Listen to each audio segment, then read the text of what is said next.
Welcome to VetMore Podcast, where science defies boundaries and medicine evolves one species at a time. From the microscopic to the monumental, every species tells a story.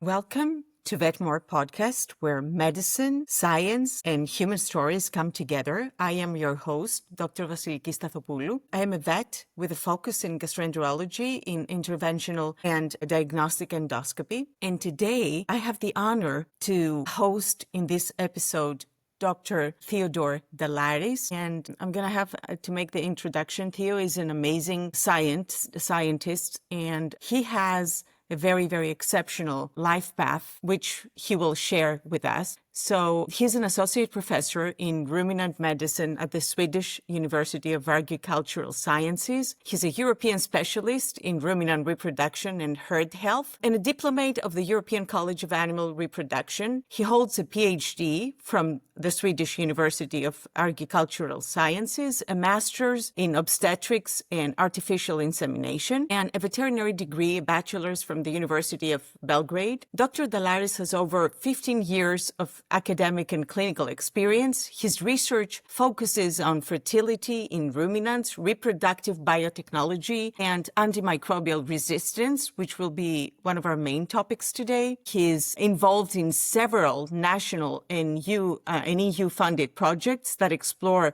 sustainable practices, precision livestock farming, and alternatives to antibiotics in artificial insemination. He is involved in teaching at undergraduate and postgraduate levels. He has received several awards for teaching excellence as the Students' Union Pedagogic Prize at the Swedish University of Agricultural Sciences in 2019 and 2024, an academic award that's that's reserved to very few professors. So it's an exceptional honor for him and for us, for me exceptionally, because he's Greek. He brings together research, education, and practical knowledge to improve animal health, to promote sustainable farming, and to support the next generation of veterinarians and researchers. And I'm very, very happy to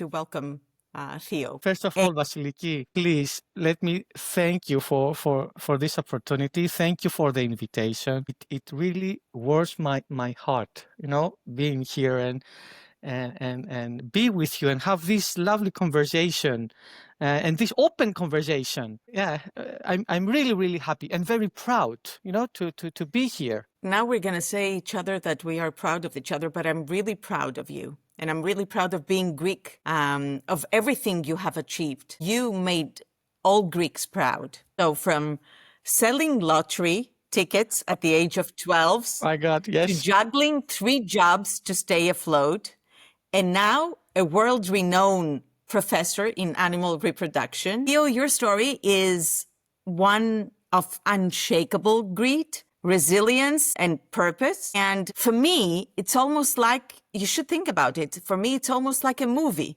film material. Yeah.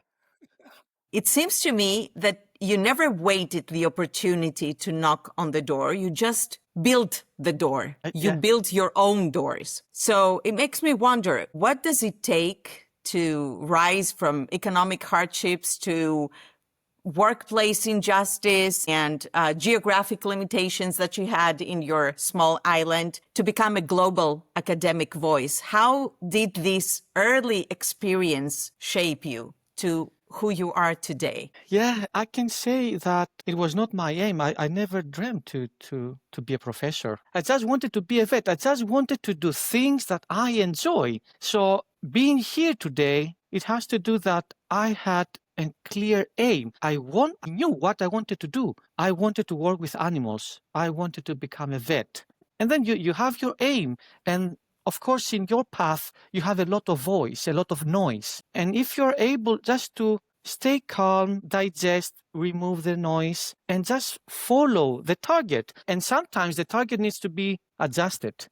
Sometimes you learn things and then you need to adjust your aim, your dream. Today I'm here and I'm really proud. I'm really proud. It wasn't easy. I remember I'm telling that to my boys when I was at their age, I was reading Coelho, saying Coelho wrote that in one of his books, if we want something, if we really, really want something, the universe, will bring it to us.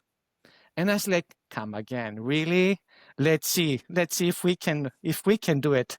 And that's true.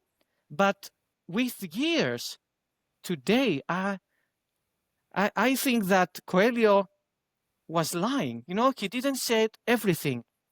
We can achieve everything we want if we try, but there's always a price.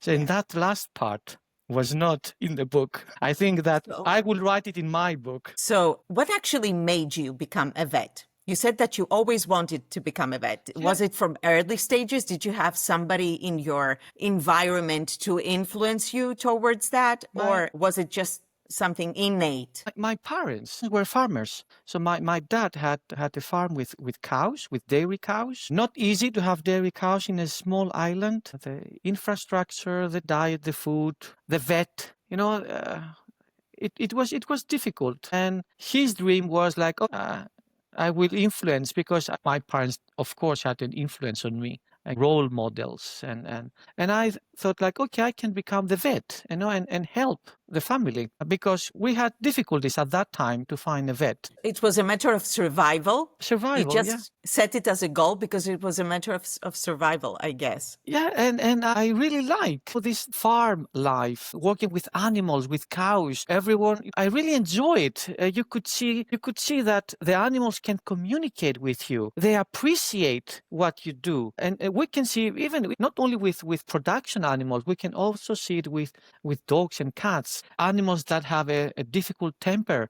somehow this is also related with our owner. So we can influence behaviors, and the animals can also influence our behavior. I was always wondering, because you know about this human-animal bond in small animals. Is there a human-animal bond in ruminants, in cattle, in sheep? Especially nowadays, that sheep, that they're being domesticated like pets. Yeah. I think there is a bond between humans and animals. Even if we're talking about production animals, ruminants or pigs, maybe it might be a bit difficult to see it, depending on the production, of the type of production. If like extension, big production, big farms, or it's just a hobby farms. But I think the animals understand and respond to the environment, the environment that we are building around them. And I guess that you must be feeling very sad for the conditions that sometimes these production animals are being kept. I know that maybe in Sweden it's totally different, and that the conditions are much, much better. But I was always very sad. And this is the thing that kept me away from production animals, to be honest, that they are imprisoned. As you said, in Sweden we have... We are very proud about the management of our production animals. And the welfare. The standards are very high. So it's, and I will be very, very happy if we get the opportunity, if you visit Sweden, to go out together and see you, because I'm not only a professor in the university, an associate professor, I'm also working as a clinician at the university hospital. And that brings me closer to the industry. So I'm working with farmers, I'm working with animals, and not only producing science. In my sector, in companion animals are perceived as units, individualized persons. There is this humanization. Whereas in the production animals, they are considered as product. This is why they're called production animals. Even though, having said that, we should always, these are patients of ours, and we should always keep them in a good state, keep them happy as far as we can achieve that. I wanted to ask you something else. Was there ever a moment during those long walks in your island,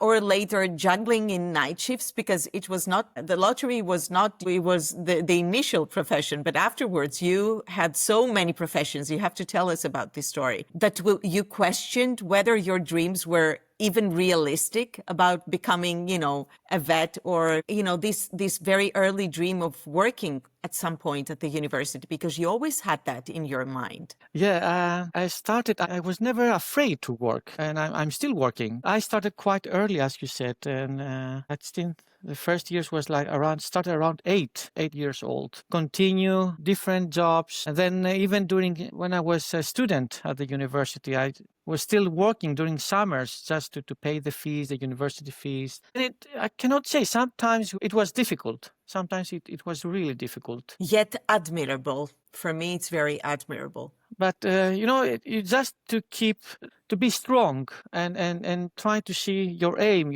what you want to do, and try to fight for it. Sometimes you cannot do it alone. You cannot do it by yourself. And you need to admit that. Sometimes we need help. And then you should put your ego down and ask for help. Some things are not to be done by one person. Some things should be done with the help of others. By teams. By teams. Teams make the difference. Yes. And I say to my kids as well, alone you go fast, but with a team you go farther. That is very important to remember. Even as a teacher, when I teach to the students, we have several discussions and we joke and I'm always thinking that there is a next and should be a next generation, that working at the university is not only to be the best perform, to have the best performance, to be the best researcher,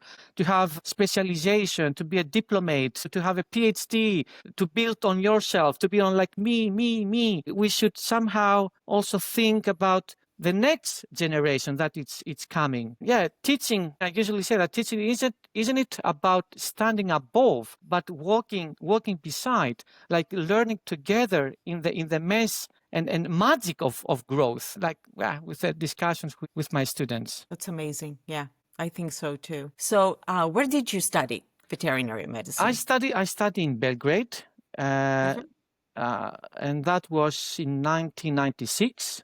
When I joined. How were the conditions there? At the It was veterinary difficult. It was difficult.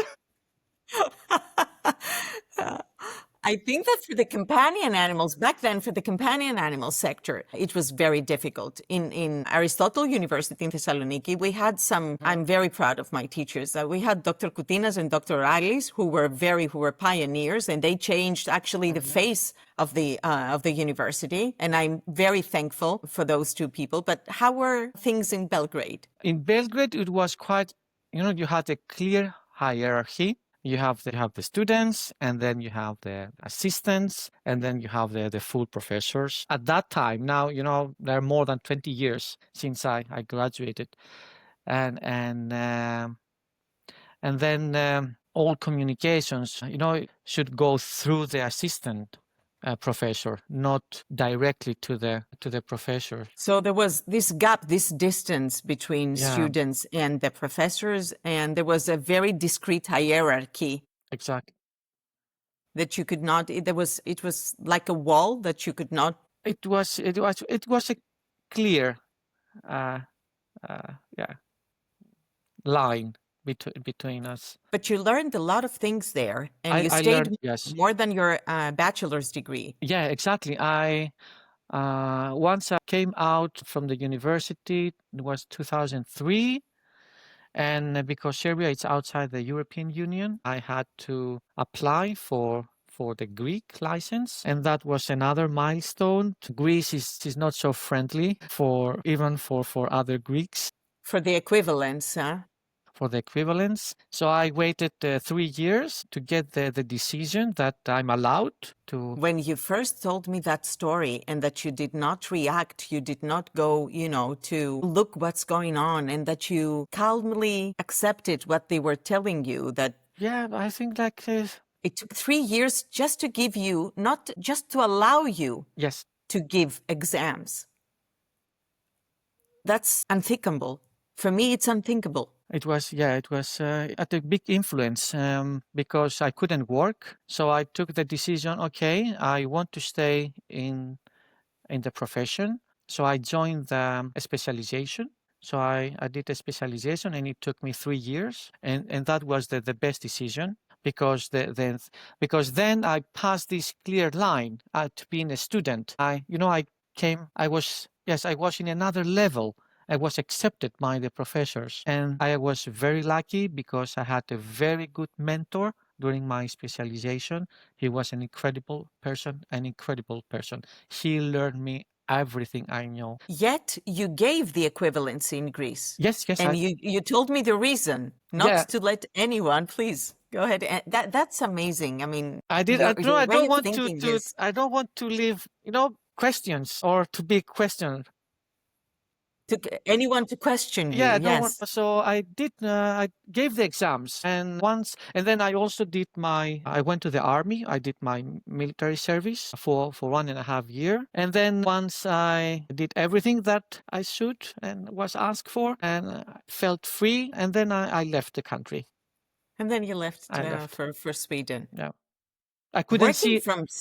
I couldn't see any future. I couldn't see any future for me, for my family. And I said, I deserve more. My family deserves more. The amazing part is that you already had a family back then and 2 very young children and your wife, and you just relocated like that in a glimpse, Yeah, that's this because of my wife. My wife had a family in Sweden. So the reason we moved to Sweden, we tried to build our future together in Greece. So she moved in Greece, and we tried it for 4 years, and then we saw that no, it's too difficult for both of us. It would not work. It would not work, and then we said okay, we can relocate. Then we came Sweden, and that was the funny part, because when I went to Serbia, one of the most difficult parts was to learn the language, and Serbian has nothing to do with Greek. Like, it's completely different languages, and it's difficult. As we become older, it's more difficult to learn new languages. But I learned the language, and I was like, you know what? I will never put myself in this situation to learn a new language. And then moving to Sweden, I was like, oh my God, we should never say never again, because yes. Exactly. And it's more difficult. That's another thing. I mean, how do you move to a country where no one, and of course you had your wife's family, okay, but you did not know the language, and not knowing the language limits, your perspectives on how to communicate in cultural level with the people. And that takes an amazing strength, to say, not at a very young age, but that, after you have accomplished many things, to say, no, I'm going to change my life, and I'm going to learn a new language, new ways of thinking, new ways of living. Sweden is an amazing country, and people are fantastic, are open-minded. I went to the interview, they accept me exactly as I was, and they saw the enthusiasm. I believe they saw a young man that was quite ambitious, and he wanted to learn things, and I think they were so open, and they just took me in, and I'm there since there. Was it ambition, or was it your motivation to make the world a better place, but in your way, the way you only knew? Because for you, I'm not convinced that it was only ambition. You are a possibilitarian. Do you know what a possibilitarian is? That you see always possibilities to improve things. I like communication. That's true. I like to improve things. I like to have challenges in my life. I like possibilities, of course. I don't know. Maybe it was a mix of all that. And mixing it with this open-minded society, that was a good chemistry. It was a very good chemistry, and I see it now on the outcome. I don't want to leave. I really don't want to leave this. It was an environment that did not judge you, that was inclusive, that gave you all the opportunities you needed to bloom. They helped me. Please.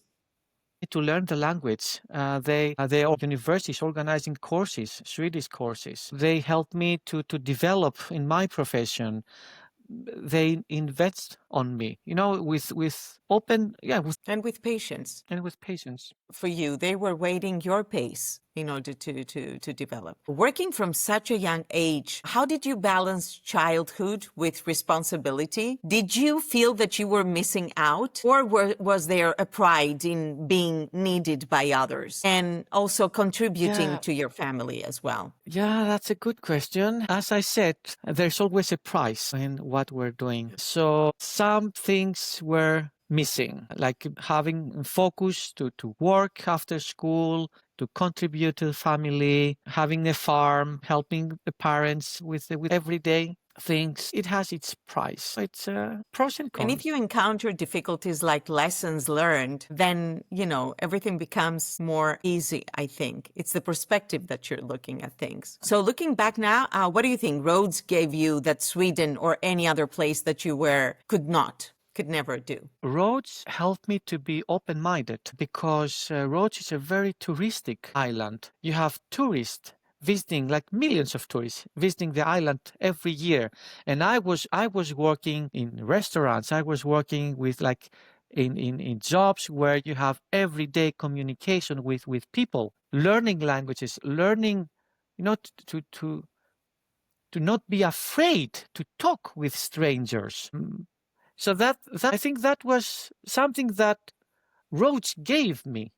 And then those amazing pictures, the sea, the sky, the blue, the forest. It's so nice. The weather, the hospitality. I think those things are coming from my background, from my island, growing up with Greek people. This mentality, the hospitality that I'm also You said trying. something about not being afraid to communicate with people, which does not apply to younger generation because these generations are the generations of isolation. Yeah. And I think back then things were, I wouldn't say healthier because they have their own ways of making connections, younger people right now, but I would say different. Yeah, certainly. Yeah, I think so too. Right now, I think the biggest challenge in our young people, in the young generations, 15, 17, 20, it's gaming, headset, a lot of games, online games, which, okay, it's a new generation. We should be open-minded. It has its benefits, but I think there should be other activities as well, outside activities, meet people, touch people, have contact with people, not growing up in a sterile environment in front of a screen and in a pair of headset. And this is what it's limiting today in our society, in our young society. So maybe I will be wrong. This is having the glasses of a person that grow up in the 80s, 90s. But if you talk with this generation, we will tell you, no, it's not bad.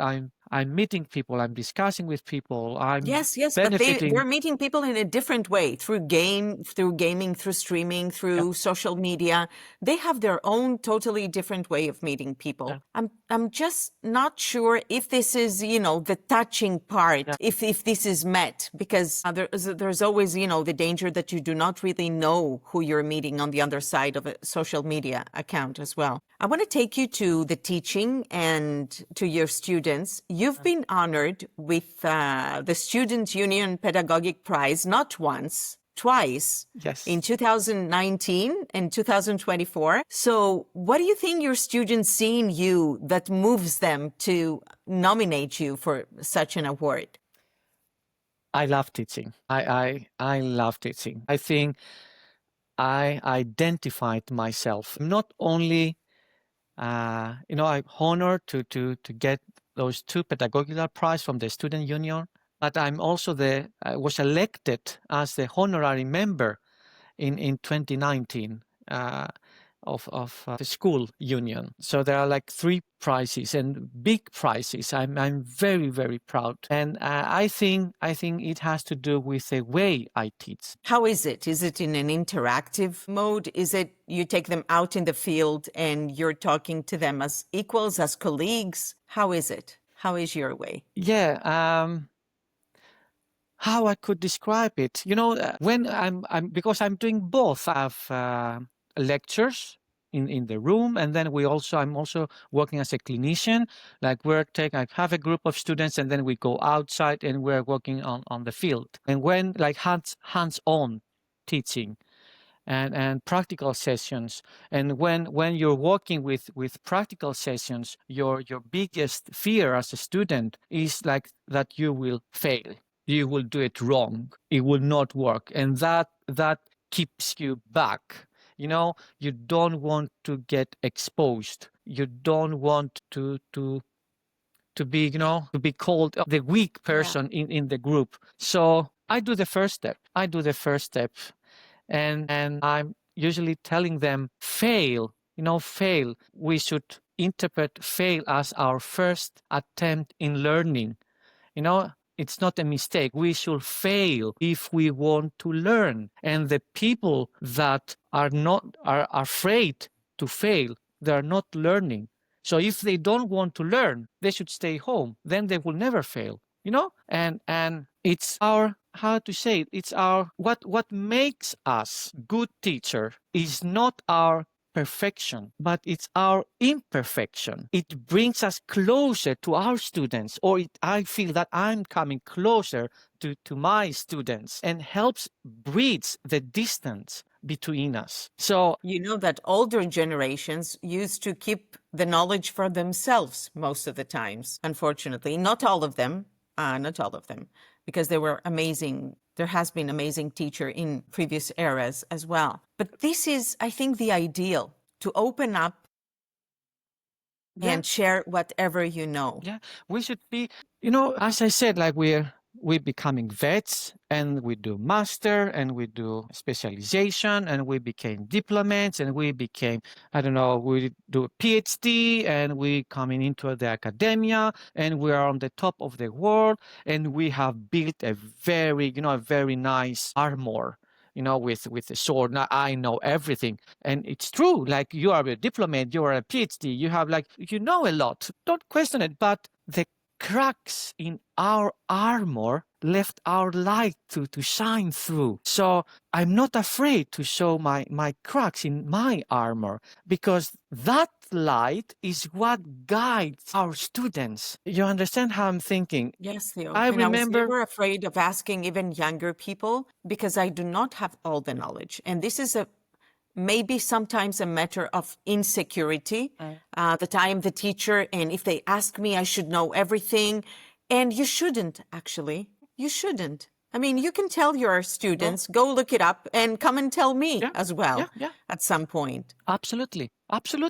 Yeah, and that is what surprised them sometimes when I say, I don't know, or maybe I do, but I don't know.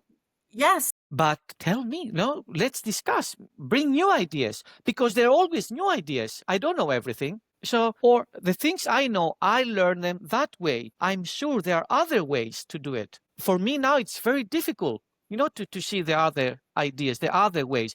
Help me, let's help each other. And that, like, coming and allowing other people to glow, to glow, that makes a communication better. To be open-minded. And this I learned from Sweden. Yes, because most of the educators, to be honest, are aiming to inform. From where I stand, educators should aim to inspire, not only to inform. Yeah. This is how you have an impact in the life of the people that you touch around you. So what's your approach when one of your students is struggling? Not just academically, but emotionally or mentally. Do they confide in, their maybe stressful situations or their problems? Of course. And it's human, That makes a difference. I was a student as well. There are some periods where we really have difficulties. We have a difficult to digest, difficult to go farther. We need a kick. We need some time to digest what is happening, to organize our lives. There is high ambition between the students. There are high performing students, and that competition, and that puts a lot of stress, and that makes it very difficult for some of them. And it's clear, and it's not yes, there are students that really they need help. And help is something measurable. You can measure it. Some students need more help. Some students need less help. And as a teacher, you need to adjust the level of your help. You cannot give maximum help to students that they don't need it, because that will not help them. That will just make frustration, because they know what they want, they know how to do it, and then they feel pressure. But there are another group of students that they need more help. And we are there, I think, to help this type of students, this group of students. I find it very difficult because people learn in so many different ways. There's not just one way of learning. Other people, are more audible. They can listen and learn. Other people will write and learn. If I don't write down something, I cannot learn it, for example, if I take me as an example. But it's very difficult as a teacher to adapt to so many different learning styles. But this is your obligation. This also has to do a lot with the university. University also needs to facilitate, to make it easier for the teachers, because you cannot do everything. You need to have the platforms. At our university, we have different platforms where we have recorded lectures. Sometimes it's not only enough to hear the lecture, to attend the lecture. Sometimes you want to hear it once more. To repeat it. There are people that have hearing problems, so you need to have subtitles in your lectures. And then you have students with dyslexia. You need to adjust your teaching style. Some students, they need to do it with their hands. They need to touch it. They need to do it themselves. You can tell them as many times as you want, but they are tactical. And we try, not only me, the whole group, we are trying to organize our lectures that way that we have all four different learning styles. The tactical, we have the lectures recorded, and then we have the discussions when we meet. The vision as well. Because one big part in this learning process is communication. And not only communication with one student, but communication with the whole group. Because the group will inspire and will help you to come also with your own questions or get inspired. Oh my God, I haven't thought about this. And the other student, stands a question. And it's also challenging. It's also challenging for us, the teachers, because we have the lecture, and then the students are coming with questions. They're like, yes, I never thought about that. And then you need to adjust, to improve your lecture, the slide or the message you want to bring. So it's questions are always a driving force. Yeah. Always. And you will always have new questions, so you get better as well. This is a bilateral, Exactly. relationship. Yeah. I say that to the students, I'm learning from you. It's not only that you are learning from me. So every time I meet them, I'm telling them that this is a connection, that it's win-win situation. And I'm also, we need to highlight that it's not easy to be a teacher. It's not easy. And I can tell you an example, which I'm also say to the students. When we're working at the clinic, we go out and we have an on-call case. We have a mastitis in a cow. First time for them, a mastitis. And then I'm coming in with my enthusiasm. You know what? We have a cow with a mastitis. What we should do and how we should treat it and what is the approach. I'm bringing the passion. I'm bringing and there you see them. Yes, we do that and we do this. And then the second day, we have a new group. And then we have another case with a mastitis, and I'm like, we have a mastitis, a cow, and how we should do it, and how we would treat it, and how we should do it. And I'm bringing my passion, my enthusiasm. And the third day, we have a new group and a new case with a mastitis. And the year's going, and every day you have the same case as a teacher with new students. And you, as a teacher, you need to show your enthusiasm. Enthusiasm is always contagious. I have to tell you that. Yeah. It's always contagious. Yeah. Try it with your kids, not only with the students. Exactly. It's always contagious. Just a smiling. Many people dream of going back when success calls them home.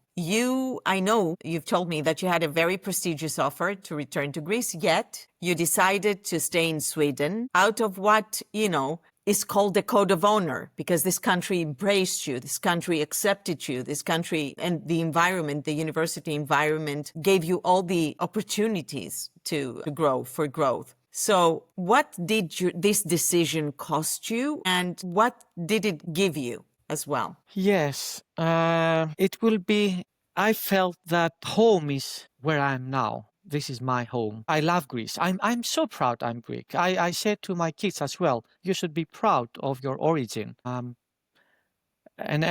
are visiting Greece every year, and we learn the language and going and visiting the family, our big Greek family, and we have a nice time. But things right now in Greece, I could say there is place for improvement. Was it that, or was it that you had this ethical code inside you that you would never leave behind the people that supported you? Sweden take me in when I was just a vet, without knowing the language, without so much experience in my shoulders.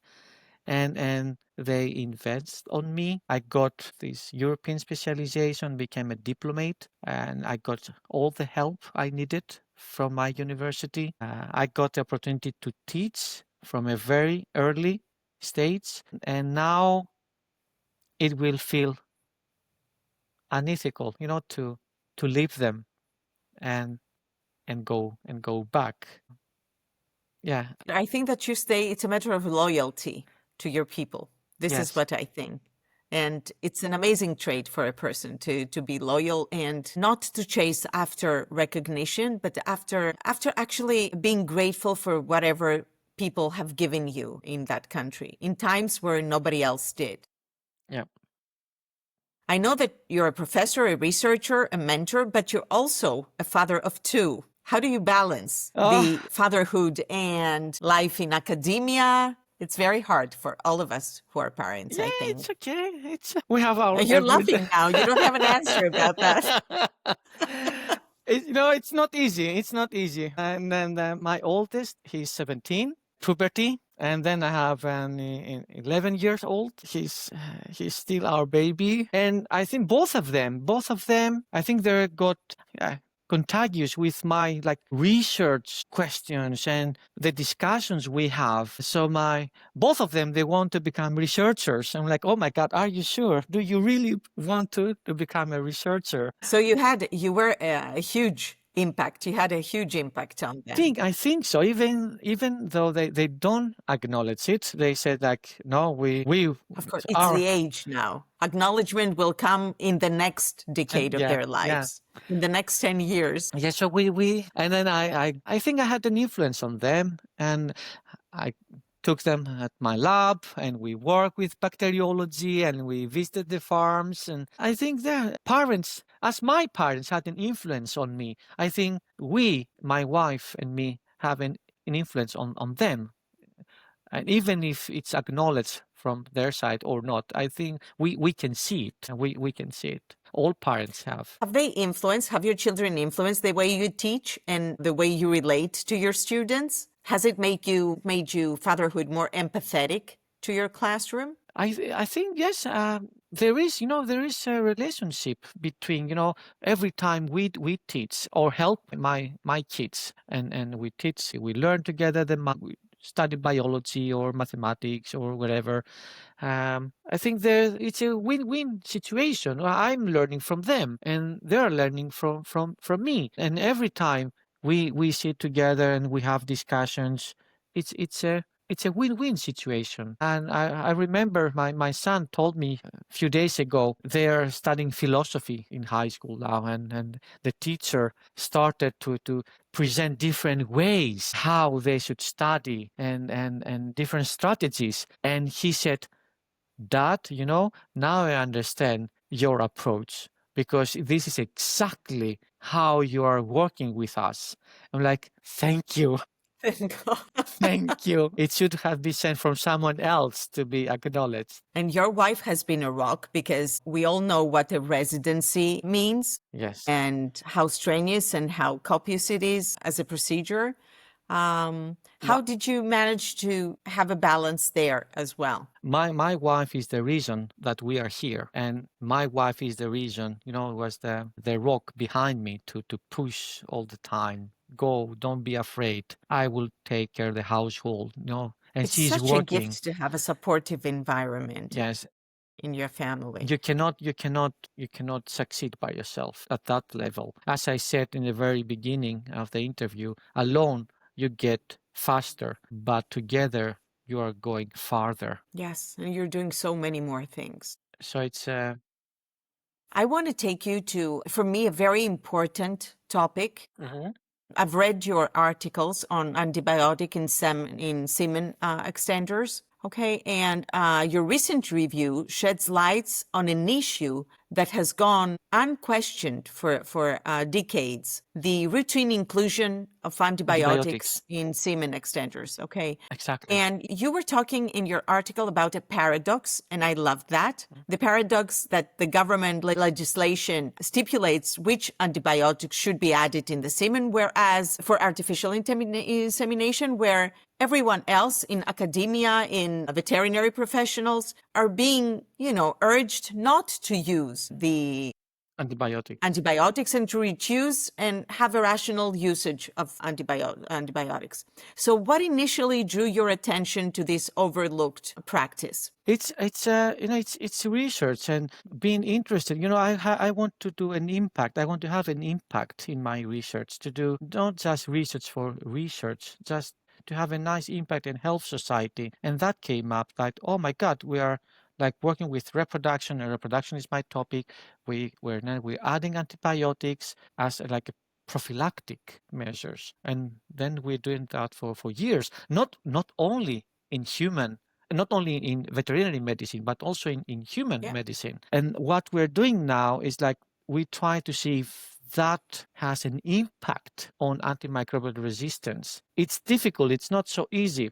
And we have ongoing research. Now we're trying to, until the end of this year, we will submit 2 articles on that with more details. So I cannot reveal so many things until the articles are published. So what is the negative consequences of antibiotics presence in the semen? What we are afraid is that they can cause antibiotic resistance. So bacteria can become resistant to antibiotics. And of course, the resistance issue, and that bacteria, there are several mechanisms how bacteria can become resistant. But this continuous contact with antibiotics, we want to see if there is an impact, if bacteria can become resistant, because the amount of antibiotics, it's different depending on the species. So the semen doses, if we inseminate a cow, there are 2 liters, like 0.25 milliliters, where you have like the semen doses for sows, when you have the boar, 250 milliliters. And then you have the semen doses when that used for mares. So the amount of antibiotics is changing, but it's there. And it goes from the male to the female, because you do the insemination, and then to us eventually. To the environment. To the farmers, yes.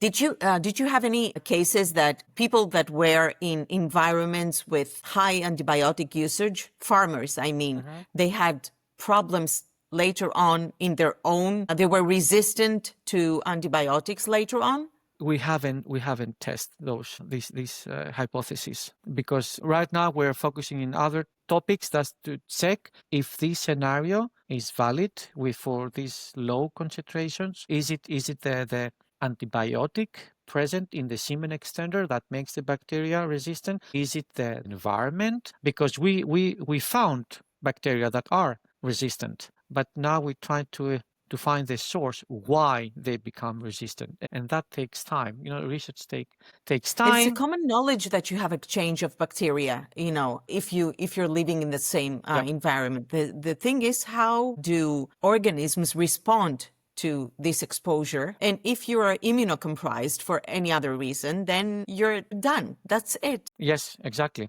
Exactly. And as I said, there are different mechanisms. Bacteria can become resistant to antibiotics. And then you have like enzymatic destruction or modification. You have altered target sites. You have efflux pumps. You have reduced permeability. You have this gene mutation or the horizontal gene transfer. So there are so many mechanisms, and that make research interesting, but also challenging and difficult, because you need also to find funding and money to finance the research, and it's very competitive, and it's very difficult.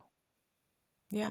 It's very It's a difficult. subject in one of the more nuanced parts of your review touches on the legislative variability across, different countries. And I was wondering how problematic this lack of harmonization for international semen producers and the veterinary community at large. The lack of this harmonization actually leads to many problems, because this subject is confronted in different countries in a totally different way. And how are you going to cope with that? There's no... It's difficult, and I think the one way is like today's challenge is profit. So we cannot control, like, it's profit. It's a lot of money in this chain. It's big companies that control the topic. And then you have Europe, you have US, you have Asia, you have Africa, completely different approaches. I was in Uganda in my early stages as a researcher. Oh, you should talk to us about Africa. How was your experience there?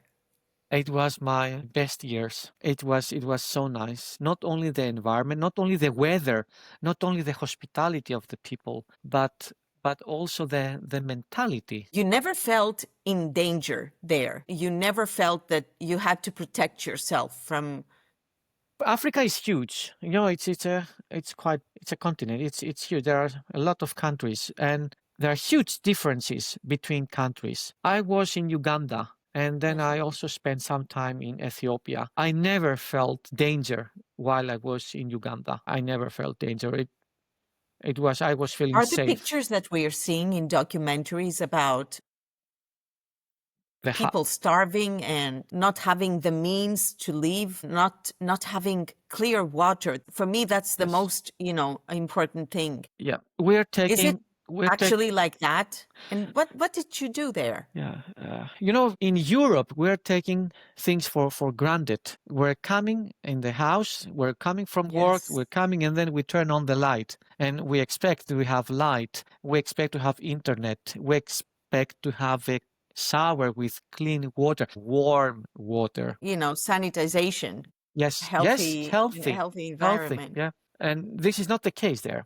It's not the case there. Here, we prioritize things differently, and there is not the case. The case there, we see, we meet the people, and they say, "See you when I see you again." I don't know if we'll see each other tomorrow, because maybe I will get a bite from a infected mosquito, and I will die from malaria.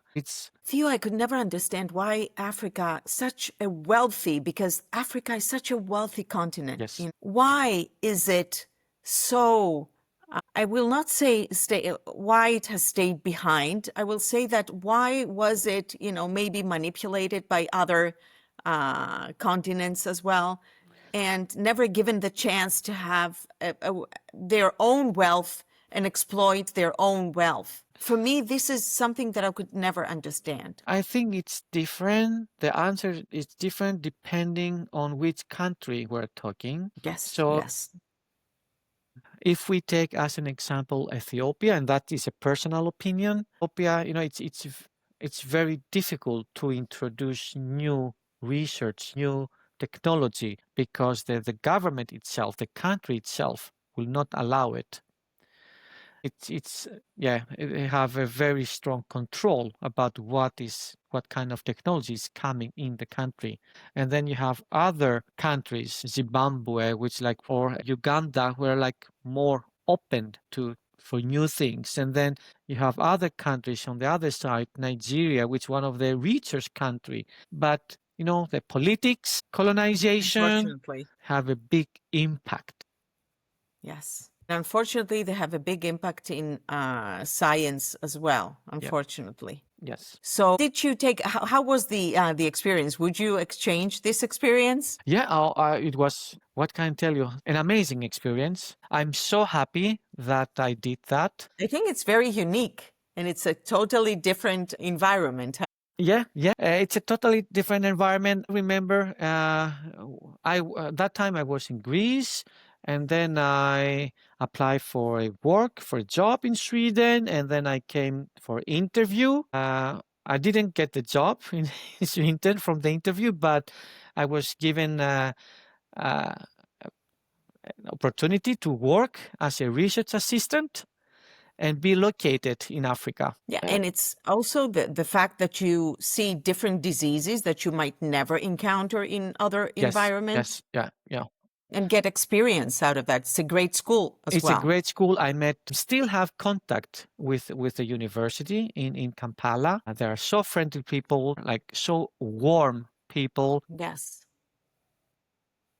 The possibility for research is unique. You can do everything. They have everything. Sometimes we're joking with each other when we're talking. I say, like, Uganda is like an incubator. Everything can grow there. Like, everything can grow there. Yes. And they have a lot of NGOs and a lot of farms. So I was not located in the university while I was there, but I was assisting a PhD student at that time. And with his project, I was like a resource. And then I was also learning a group of people at the university using the ultrasound in cows. And that group will spread the knowledge downstream and learn more people to use the ultrasound. And then I was like coming in contact with small farmers, with hobby farmers. Amazing experience. Amazing. Like, and helping them, easy things, not high technology, like hygiene and nutrition and reproduction, because reproduction, for me, it's the key for everything.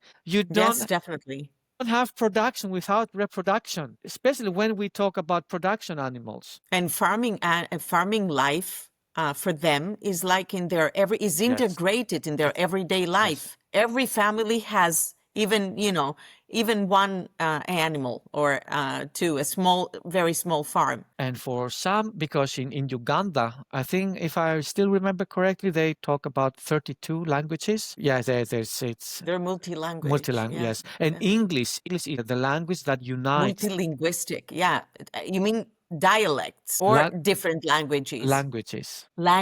Yes. I thought the dialects in the same country, different languages. So if you are like in Kampala and you have like a research project in Gulu, you need to have an interpreter. They cannot communicate. That makes it very interesting. That shapes you. Yes, actually. Yes. So we talked about farmers, and I know that you're doing something amazing that I've never heard of anywhere else in the world. You conduct annual training sessions with farmers. Yes. So can you share what motivated you to do this hands-on educational approach with the farmers? And I know that it's all of the years you told me that it's booked. It's booked. Out? Yes. There's no space. No.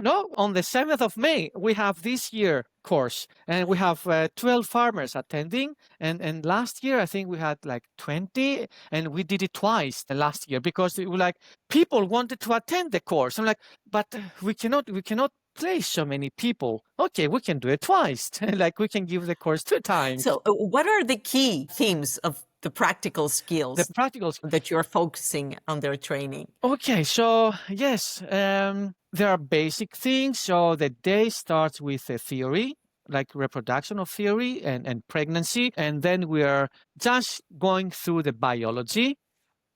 Okay. And then we are like showing pictures, just explain what is happening inside. You're doing difficult stuff. I mean, can they follow up? Can they keep up? God. Like I'm so proud about our farmers because they are educating themselves. They don't stop. Yes. They must be the most educated farmers of all Europe, actually. They are taking courses. They are attending courses. Like even as a vet, you've been challenged because you're talking to a person that, he knows They raise the standard. they raise the standards. Yes. So they're coming, and we're, again, like in the normal level, basic level, we're going through the biology, we're explaining all the structures, what is happening, when it's happening, who starts everything. And then in the afternoon, we have like a hands-on training, mostly talking about what they are allowed to do when the cow Very starts to calving, what they are not allowed to do, because this is also And the very more important. educated they are, the more they will know the time to refer the case to the veterinarian. Exactly. And then when they should call the vet, because this is very important. And then how they will expect the vet, like what they should have next in place when the vet arrives, what they should expect. And then also we're going through different technical parts, what and how things should be done. So this is more, and the course is high appreciated, very high ranked, booked, full I'm booked certain. every I wish, year. Something like that could be done here in Greece. Do you find that your efforts have helped to build long-term trust and collaboration between the academia and the agricultural community this way? One of the reasons that I don't want to leave industry and working as a clinician is because I want to implement academia and academic knowledge into practice, to have this connection. And this connection also build trust, because you are working, I'm a vet, like I'm working as a health, so I'm advising the farmers what they should do in their farms. That has an impact in their economy. And I think that this will actually make the farmers more open to rethink these long-held practices about antibiotics. If they build trust with you and they will trust you, I think that's, the best way to change their minds, to persuade them to change their practices. Yes, I think communication and trust are the key things. And of course, on that, communication and trust is also built in knowledge. Like you need to have the knowledge, you need to have the capacity. Otherwise, everything will collapse. Can you share, do you have any memorable moment from these trainings? Was there any funny part or, something that you encountered? Might not, but... The way, I have a specific team. I'm responsible for one farm, and then within the farm there are sectors, and then we have the obstetric sector where there's a team in the group that they are responsible for calving and assisting the cows and taking care of the calf. And one of the guys, he's huge, he's strong. Like he's strong. Some people are just built strong. Yes, and most farmers are strong. And in that group we also have. This is why they've put them in reality shows, actually. So usually we say, one of the advice is like, you should pull the calf with a strength of 2. But when I look at him, I'm like, no. This is not for you. This, do it with your fingers. Do it with your fingers. Like, don't call one more person, because that will not work. That's very, very funny. Yeah. So, tell me a bit about the Dama Dama deer. Yes. I know that it is a protective species that you will only find in the island of Rhodes, and we should talk about it. There are many legends about these deer, how these deer were brought to the islands, and the stronger supports that they have been in Rhodes from ancient times in the 6th century BC. And back then, the island was named Elafousa. And Elafi in Greek means deer for our audience. Okay. And there are other legends that state that the deers were brought to Rhodes by the Crusaders in the medieval times in order to protect their camps from the snakes. And when I was reading that to my son, he told me, why do deers eat snakes? And I said, no, it says the legend says that the horns produce a substance that smells and repels the snakes. And you will also have 2 deers, a feminine and a male statue in the harbor. In Rhodes. At Mandraki Harbor, Harbor, yes. So what inspired you to do this supervision of the master's thesis of the Dama Dama deer? Yes. What was the case what was there? the I said You're involved in so many projects all over Europe, and you're everywhere. so modest and humble. I mean, I had to look through everything that you're doing. Thank you. And this study is actually published this year, and we presented it in Ireland. I traveled to Ireland. I'm traveling so much, and what inspired me? I left my island August 2011, and I felt, I had a dream. I have a dream. I want to do something for my island. I want to do something to have an impact, not for me to be recognized, but just to help the island. And then I see are discussions about the Dama Dama. And then I said, like, okay, what can I do? Because I love the deers. I grew up in the farm. I could see deers every day, even today. Is it an endangered species? That's a good question. Depends who you're asking. Okay. I had a discussion with Panagiotis. I need to remember his surname. Asmanis, yes. I think according to him, there are other deer populations in Greece that are really endangered compared with Dama Dama. For me, Dama Dama is unique. You can find it only in Rhodes. That's so unique, to find a species in such an isolated part of the world, yes. in a small island. Exactly. Unfortunately, a big part of the forest, of the local forest, is destroyed, is burned. So what is happening now is that the deer population is coming closer to the villages. So the question now is it so that the population has increased, or is it that because of the forest that has disappeared, that the deer population is being seen and viewed so often by the locals? And what we did, I had a student, a vet student from Rhodes, and we said we could do something for our island. So we did this survey study. So she interviewed people on the island. Then we analyzed the data.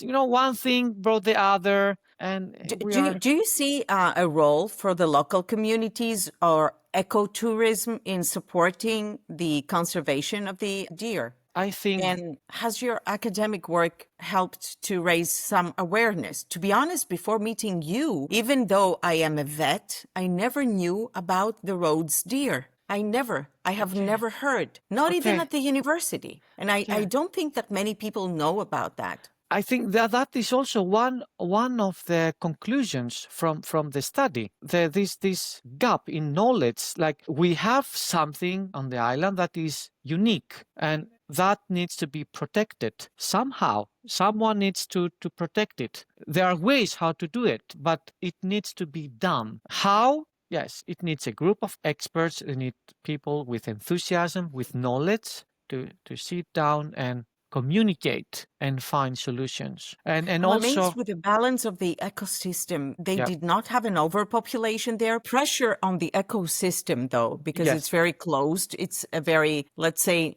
introvert ecosystem with no ways, no way to escape from it. So balance problems might arise at some point. Absolutely. Now, when the forest has decreased, I think that the problem becomes even bigger with the population of the deer. And that brings, farmers, because you still have farmers and agriculture that's been influenced by the deer. But also it's not only the deer, you also have sheep and goats in the pasture. So there are political issues as well that needs to be regulated. But the hunting is illegal, I suppose. It's not legal, especially for the deer. It's not legal. No, it's not legal. And there are people and teams from forestry, from the Department of Forestry, from the municipality that are helping and assisting. And every time when a deer gets injured or trapped. And now with the wildfires during summertime, I think that there must have been a huge it was terrible. I could because Devastating, yes, destroy yes, the. it's very sad. And I think when I see the conclusions from the study, people need to be educated. This is a huge problem, even for the local people, because there are huge contradictions between persons living in the city center and persons coming, living in the villages. The level of knowledge and the attitude, and it was different, meaning that even if the distance, the island is not huge, like around 120 kilometers from top to south, and the opinions are divided. And one suggestion to mind this gap is to provide courses, seminars to the local people, educate them. Yes, because people do not perceive the treasure that they have. They only see that this is a nuance, that this is something that destroys their fields, that destroys, Yeah. And I can understand that in their everyday life. Yes, of that course. It's an irritation, a frustration. But on the other hand, that's a national treasure. Exactly. And they should know how to. And I see that. I think ways people, of conservation. People are positive. People want to help. The problem is you need someone to moderate that, someone to coordinate that. This again is a personal opinion. This needs to be improved and somehow taken in consideration by the local authorities. And during the fires, people wanted to help. They're bringing food. They are trying to help the deer population and creating food stations. That was wrong. That is not the way that should be done. Again, you have a group of people that they want to help, but I think that this needs to be coordinated somehow. This needs to be moderated. And then in a parallel, in the second topic, people need to be educated. Yes, there has to be an environment of collaboration between the local authorities, because it's politics as well. Yes. Politics get in the way, and they have to contribute as well their part, because it's for the good of their own land. Yeah. And people, the well-being of their people. On the other hand, you have the scientists, the veterinarians, and the farmers, or the people, the locals that are not farmers, and that they go there for their vacation maybe, or even stay there in the island permanently. And there has to be ways not to intervene for the population of the deers, not to intervene in their life, but on the other hand, to preserve their the treasure, a healthy population. And a healthy population. That's true, because I understand. I'm coming from a farmer family. I understand it. You're not happy if you putting so many efforts. Of course, you're not happy. To have your culture, your invest You're in not your happy life. with foxes. You're not Nothing. happy with wolves. But this doesn't mean that you have to, eliminate, make them extinct. Yes, extinct them. Yes. So I really hope that the local people will and the authorities will find a solution. My contribution is to highlight the problem and tell them, you know what? One of the conclusions, one of the possible solutions is like education, educate the people, and always the first step is to acknowledge the problem. Yes. Then comes, the measures that you have to. First, you have to be face to face to the problem, and this is what you did with your research. Okay, and I want to take you somewhere else now. Oh, you please. told me that you are cooking and that you have a garden, Yes. An amazing garden. What is your favorite dish to cook? And does it hold any special meaning for you? You know that for us Greeks, the lunch table, the table that the whole family is gathering, is something sacred. It's a way of actually, it's a love language for us Greeks, food. This is how we show that we care and that we want to, to take care of our people. So what is your favorite dish to cook? Not your favorite dish to eat, to consume. I can tell you, like Greeks are eating with their eyes. So I have this perspective. When I have guests at home, then I need to have the whole table full with food, because then I feel that I'm satisfied. There is food on the table, and maybe it comes from the childhood.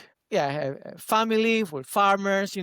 Limited resources. Now, like you want to give everything all in and have food.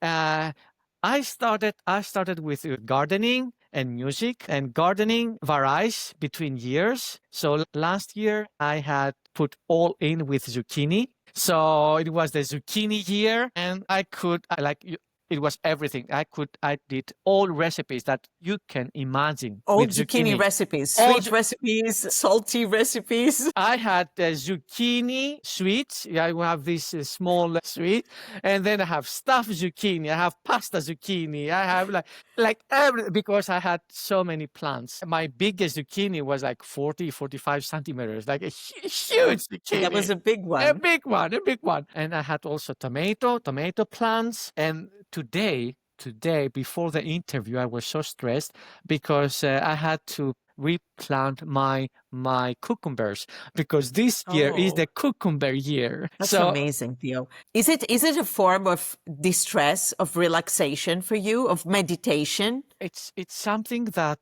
yes, it helps me. It just helps me to think something else. That brings also inspiration in my research because as a researcher, you are thinking about research questions all the time.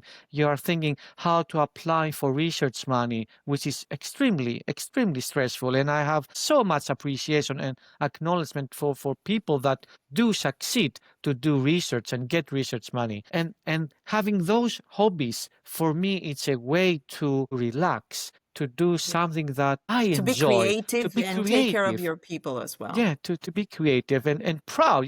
This is my zucchini, this is my cucumber. I made it from a small seed all the way this because working in the kitchen is like working at the lab.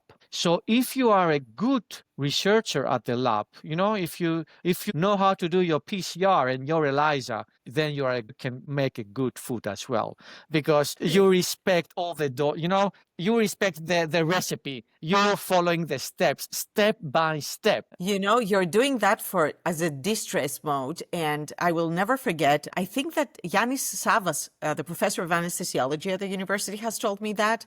Yanis will correct me if I'm wrong. We have one of our colleagues who's a veterinarian, and she was an emergency and critical care specialist. So she quitted that and she became a huge chef. And I have to find her to bring her in the podcast. Oh my God. Yeah.